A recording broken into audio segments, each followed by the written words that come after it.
You're listening to the WBT Podcast with Michael Lodge. Listen to all of our podcasts at www.wbtpod.com. Stay informed. Let's get started. This is brought to you by Lodge & Co., a business and tax advisory firm where your success is our goal.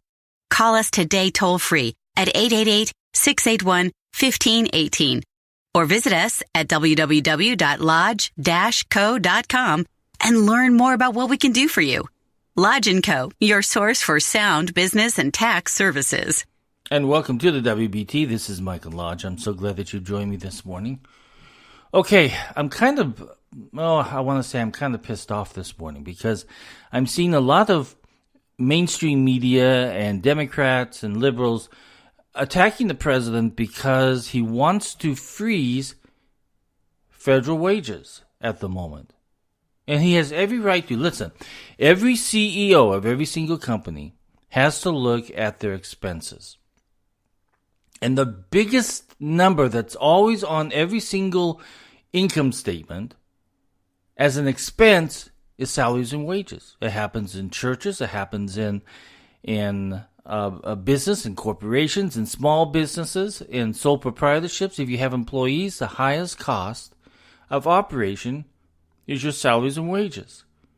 And the problem with the federal government is that they have significantly increased. If you compare what normal Americans make in their jobs and on an average nationwide and compare it to federal wages, it's way out of hand.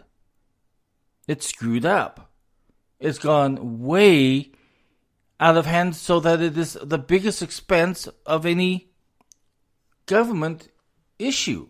So the president has to make some changes here.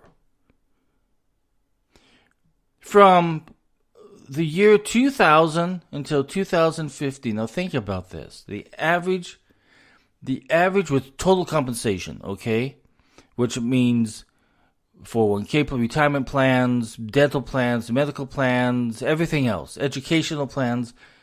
In 2000, the average worker's salary was $46,136, average nationwide. That's the private sector. The federal government in 2000 was $69,420. That's a significant difference between the private sector and the federal government. Then we jump to 2017.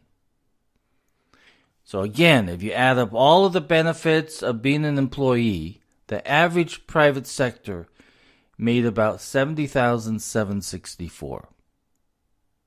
Federal government made $127,259.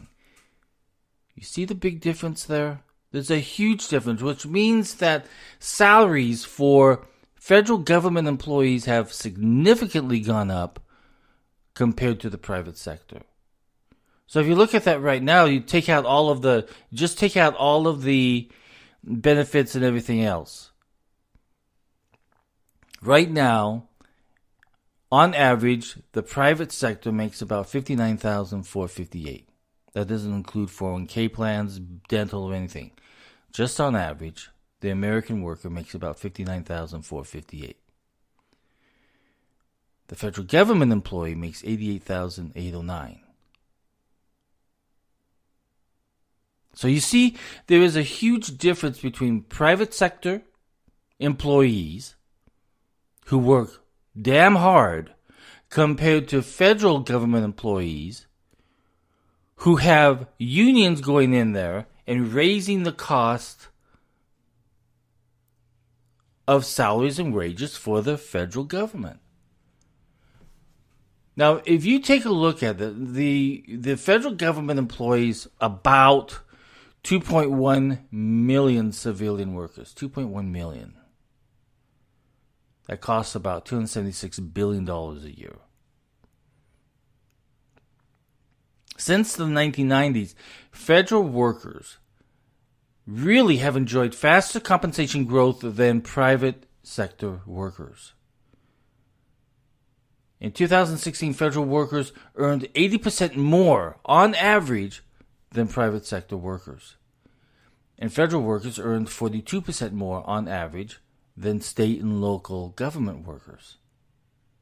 The federal government has become this elite island of secure and high-paid employment, separated from the ocean of average Americans competing in this great economy of the United States. So when we have such a huge budget deficit, where we are spending more than what we're really taking in, a CEO has to be able to cut costs. I just gave a podcast yesterday that if you need more money, cut your costs. And that's what needs to happen, and that's what the president is doing. So back off the president, because federal workers, federal employment, salaries and wages are very high. And they're higher than what the normal American worker is earning. So the rising federal compensation stems from legislated increases in general pay, increases in locality pay, expansions in benefits, and growth in the number of high-paid jobs as the bureaucracy of the government become more top-heavy. And when you become so top-heavy, that hurts an organization. And that's the problem that you and I, as taxpayers, have to support the president on this, because salaries and wages in the federal government have become out of hand. I know there's going to be people out there, well, why are you saying that? Are you an idiot or something? No. If you look at these numbers that are coming out of the federal government, we are out of control. Spending is out of control. So we have to take a careful look at the expenditures that the federal government puts out there.